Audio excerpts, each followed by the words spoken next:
All right. Our next speaker is Mark Losoncz. Losoncz. Okay, I'm sorry. I'm so sorry. I should have asked before. And the title of the presentation is Being Connected, Being Engaged. Thank you very much. This presentation is a part of my investigations on the problem of relations and connections, with special emphasis on social relations and social connections, but also my investigations on the concept of engagement.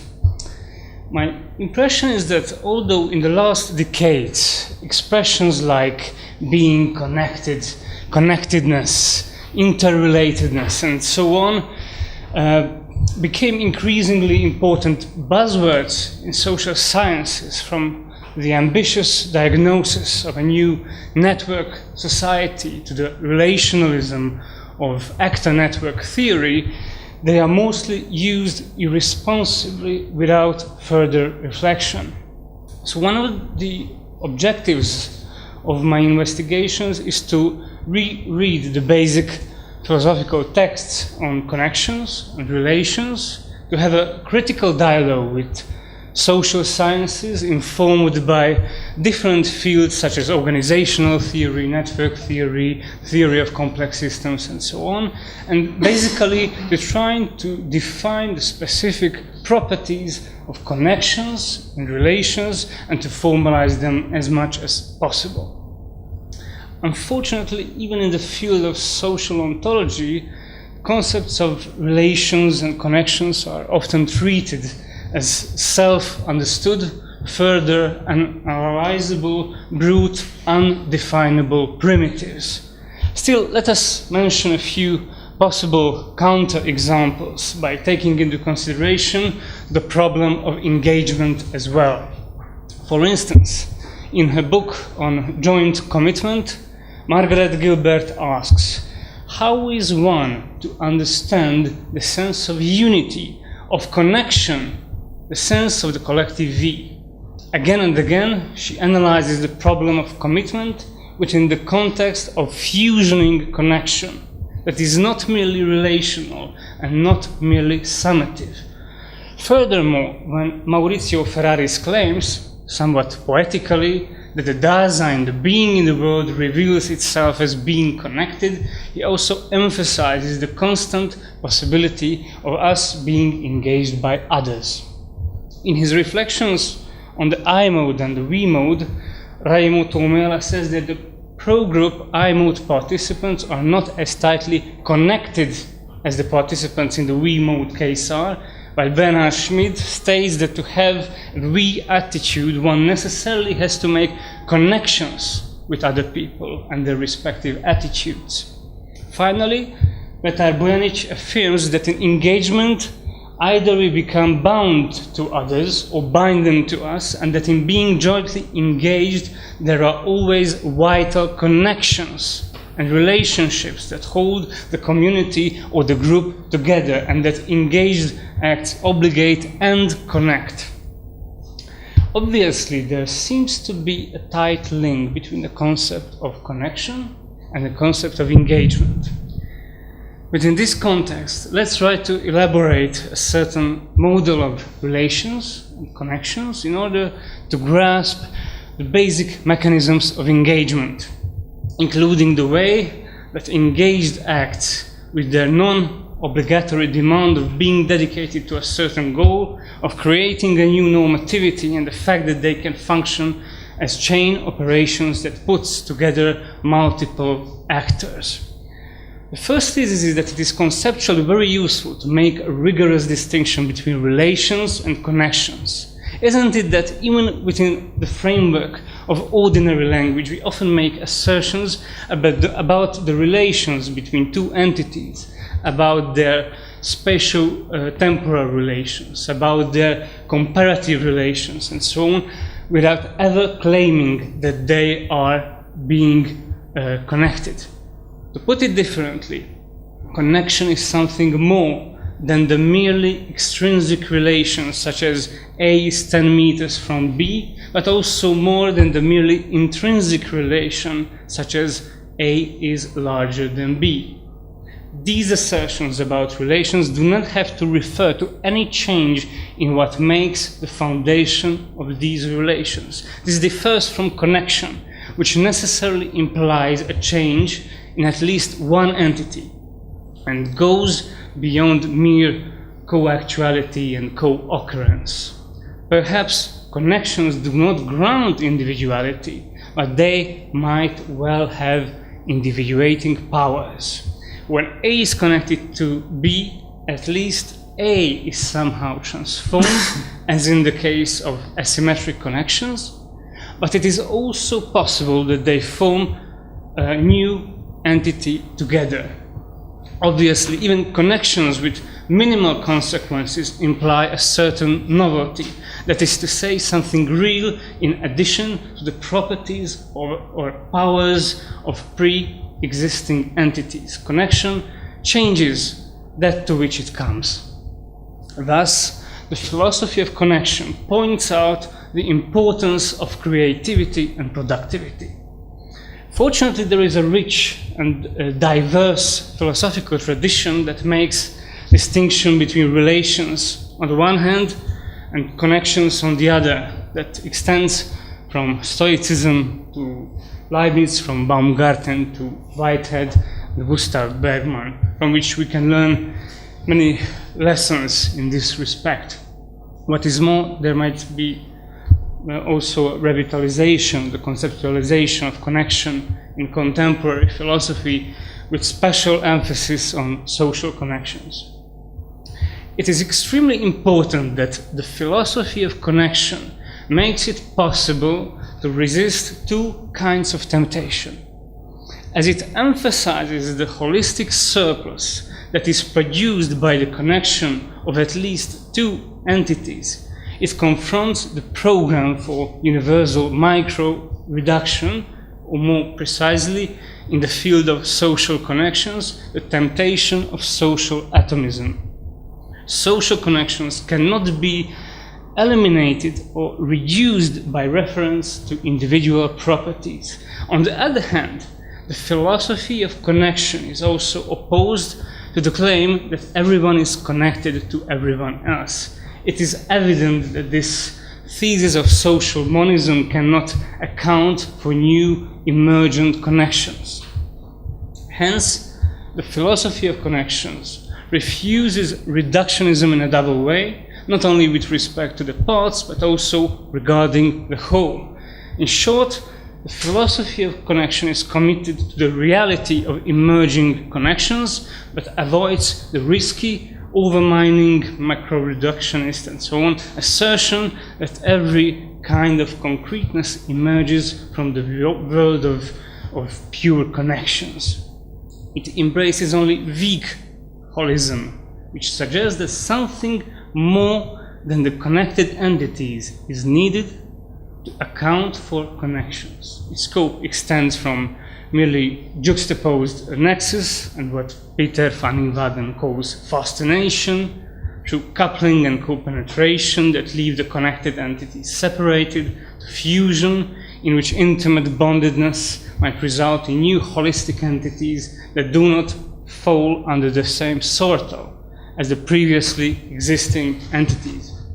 To sum it up, there are not only irreducible, strongly external predications about connections, but there might be also true predications about non-ephemeral, distinct connections that persist in spite of the cessation of entities that they initially connected. It seems to me that one of the tasks of reflecting engagement is to see how does it specify the characteristics of connection. Obviously, one of the most important aspects is that, similarly to connection as such, engagement must produce something emergent, at least certain new minimal powers. Furthermore, similarly to connection as such, engagement is necessarily oriented to someone or something. It cannot be directionally neutral or topic neutral. What is more, engagement as connection is not merely relational, also because it is weakly and asymmetric. If A engages B, it is not necessary that B also engages A, obviously. Following this thread, one might also claim that, and this is extremely important from the viewpoint of engagement as a possible chain operation, that engagement as connection is non-transitive. If A engages B and B engages C, it is not necessary that A also somehow engages C. Obviously, for engagement, in order to truly function as a chain operation, further investment is needed. Let me give an example concerning the difference between relation and connection, connection as engagement.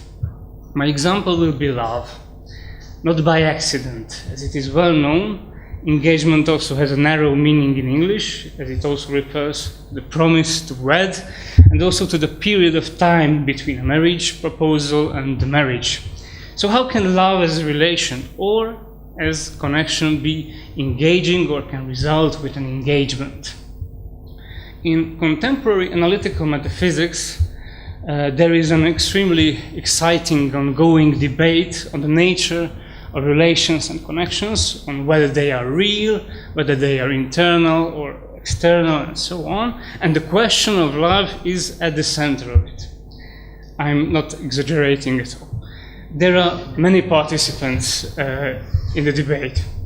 I will make use of their standard example. Abelard loves Eloise, or Eloise is beloved by Abelard, or Abelard and Eloise love each other. The most important question is, how can one account for the amatory relation or connection of Abelard to Eloise?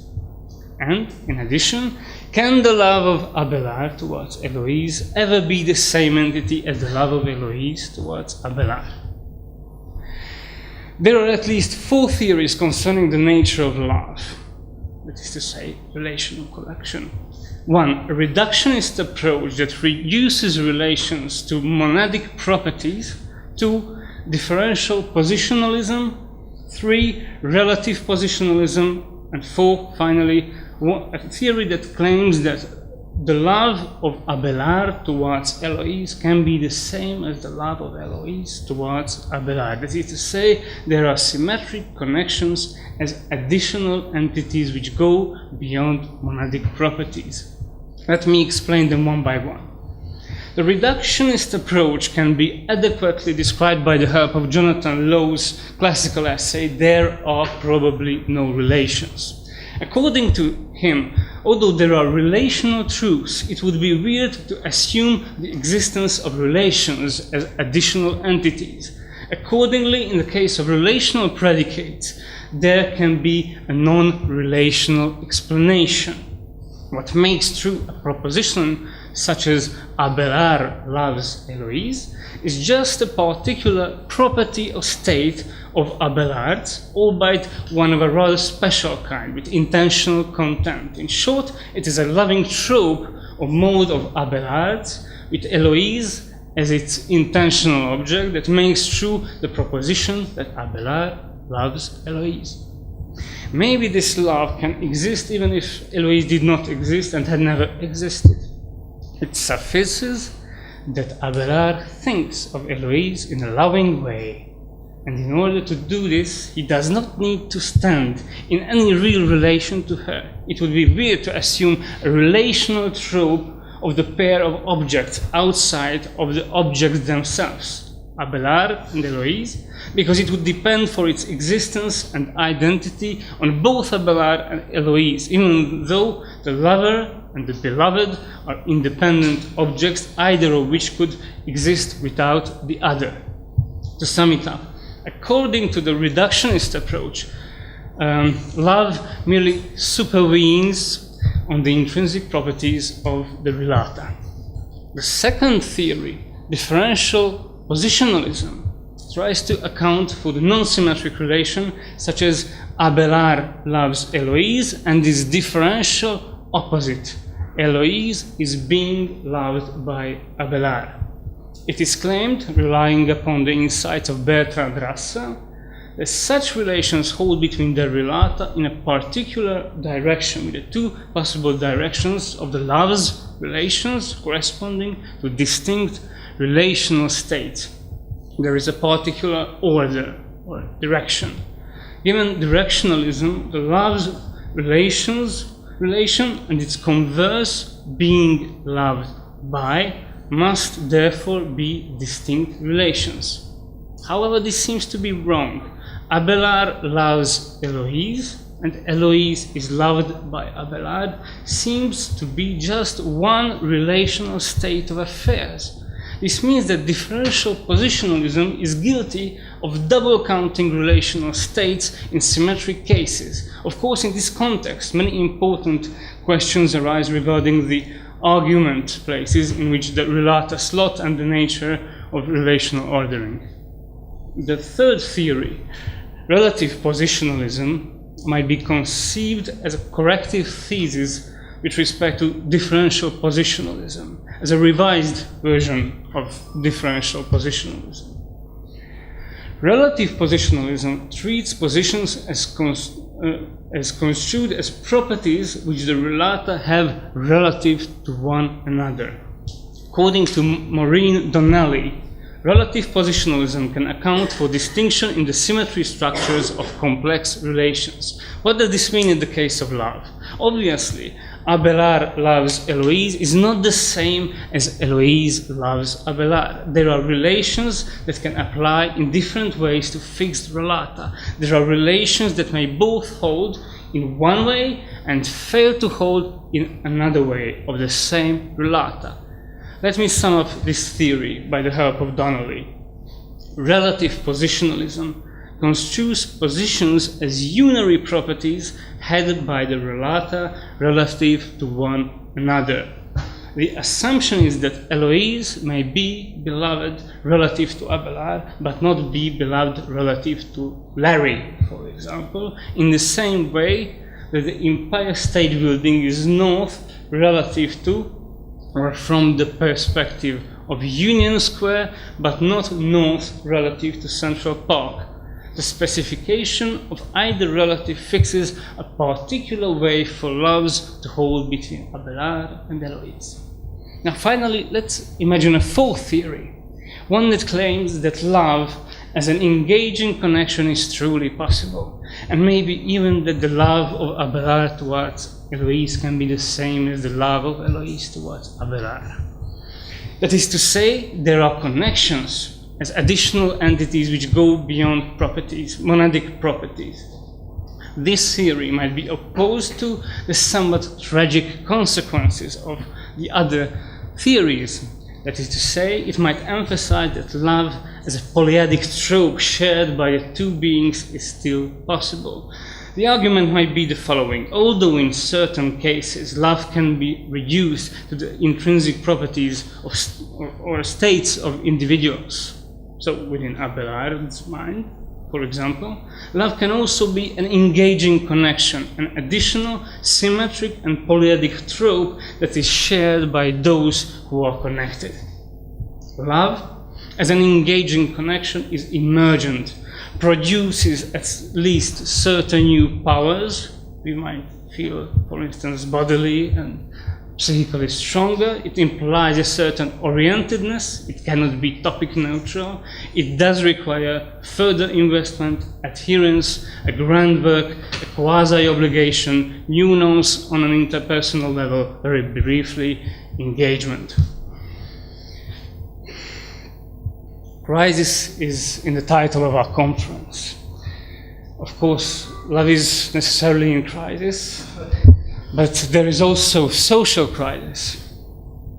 It seems to me that there is a standard discourse, a strategy of making a diagnosis of our political and more widely a social crisis, starting from the alleged crisis of connections. From a very broad historical point of view, one often states that one of the reasons of the general crisis of engagement, of political apathy, of civic disinterest, and so on, is the crisis of social connections. including the decline of the previously dominant institutions of social cohesion, the church, party, and the trade unions. Additionally, the diagnosis of fragmentedness, late capitalism, and the diagnosis of not being connected enough or not being connected in a proper way frequently comes together with the lamentation that even when the number of connections increases in our society, these connections are, at least partially, pseudo-connections. It is easy to find such a diagnosis, for instance, in the theory of Manuel Castells, who suggests that paradoxically, in a network society, there is more disconnectedness. I think that in such a historical context, the task of social ontology is to cling to careful conceptual analysis and to be skeptical regarding the temptations of social monism and social atomism. And what is also essential within this context is to remain skeptical regarding the ubiquitous imperative, let's connect. In that respect, it is useful to reread the classical text written by Mark Granovetter on the strength of weak ties, one of the most cited papers in social sciences ever. As it is well known, Granovetter argues that for diffusion across the network regarding information and so on is the weak ties that are most valuable. Whatever is to be diffused can reach a larger number of people and traverse greater social distance when passed through weak ties rather than strong. Individuals with many weak ties are best placed to diffuse a difficult innovation, since some of those ties will be local bridges, that is to say, ties that spans parts of a social network and connects otherwise disconnected social groups. Unfortunately, it is often neglected that Granovetter's paper also contains important insights regarding engagement by referring to the question of community organization in the Italian community of Boston's West End. In this context, he repeats his overall argument.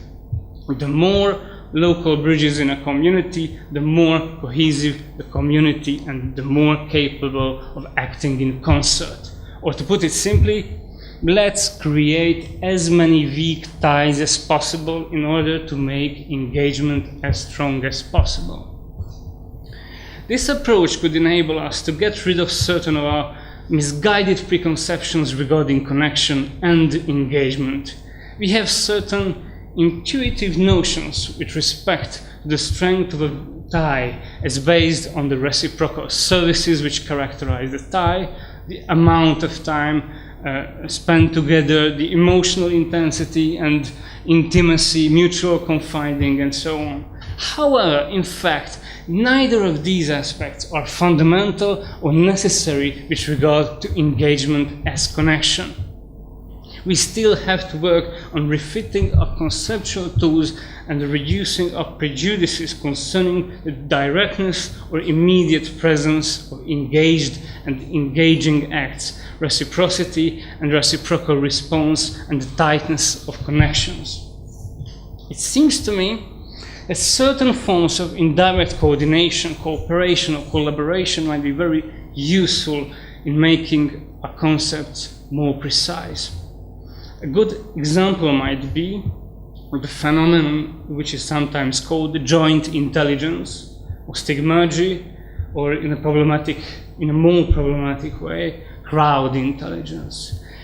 It implies first and foremost the indirect coordination of independent actors by leaving traces in the environment as a mediating platform, by spontaneous emergence of coherent activities through various feedback loops. Obviously, this kind of phenomenon can be conceptualized as engagement.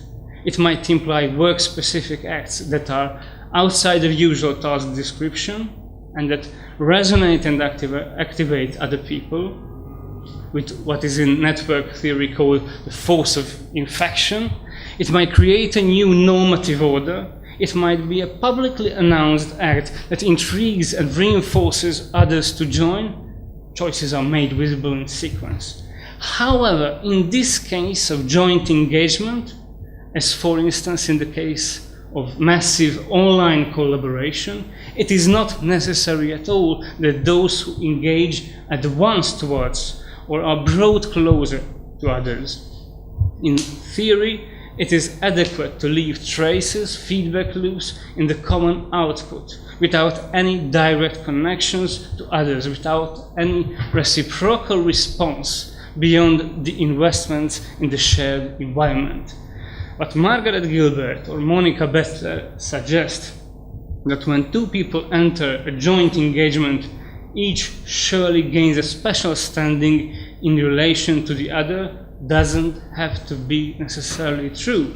If we define engagement as an act that engages others through the mechanisms of exemplary acts that encourage others to imitate, or simply by offering a sufficient reason for others to act, then stigmergy is engagement well enough, a chain operation without presupposing anything like getting close together. In this regard, I do have certain sympathies towards the way that Maurizio Ferraris emphasizes the role of inscriptions as traces. However, I think that unfortunately he mostly neglects their dynamically additive, aggregative, and reiterative character. One might also borrow certain ideas from the theory of the above mentioned stigmergy, for instance, from James Surowiecki, who perhaps sometimes mystifies the intelligence of the crowd, but might be very inspiring. What is extremely interesting from the viewpoint of social ontology is that these theories remind us to be careful regarding the role and significance of intentionality, knowledge, and communication. These theories, which often ask us to keep our ties loose and state that too much communication can make the group as a whole less intelligent, emphasizes that stigmergy can function very well even when the agents don't have memory. As it is well known, the classical example of stigmergy is the way that ants build paths from pheromone traces. And also when the emergence of the holistic or global remains unknown to the agents who participate only in local interactions. The positive aspects of joint intelligence as joint engagement, the diversity of opinions, independence, decentralization, and aggregation do not necessarily presuppose anything like letting blows together. Engagement can well be operative without additional work on cohesive power, on we intentions or objective intentions over and above the shared mediating platform and the common creative outputs. Indirect reference is made to person B by person A might be included, but it is not necessary. It is not necessary that others be represented as co-subjects in shared labor. The central collecting social glue here is the enduring transactional output that might be structurally invariant under permutations. Okay, great. Fortunately, there is already certain empirical research regarding this kind of joint engagement, and certain social movements themselves are also referring to engagement and stigmergy. At the Hong Kong umbrella movement in 2014, there was even a signboard for the stigmergy society, so perhaps we should be optimistic. Let me summarize the main points of my presentation. Firstly, I suggested that we should not treat the concepts of relations and connections as if they were self-understood, further unanalyzable, brute, undefinable primitives. Accordingly, I also insisted that social ontologists have a critical dialogue with social sciences informed by different fields, and basically to try to define the specific properties of connections and relations and to formalize them as much as possible.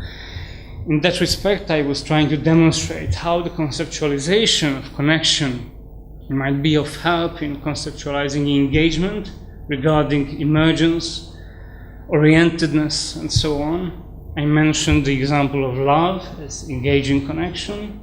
I mentioned certain diagnoses of contemporary social crises that refer to disconnectedness and try to encourage us to be as connected as possible. However, I would like us to be careful in that respect, not only because what Granovetter calls weak ties might in fact be more engaging and effective than strong ties, but also because engagement does not necessarily imply that those engaged advance towards or are brought closer to each other, that they become interpersonally more connected. We can easily imagine cases of engagement that are put into effect purely through the environment, through outputs, through the commons. Engagement is going on, there are certain connections, but they neither have to be strong, neither is it necessary that those engaged get closer to each other. Thank you for your patience.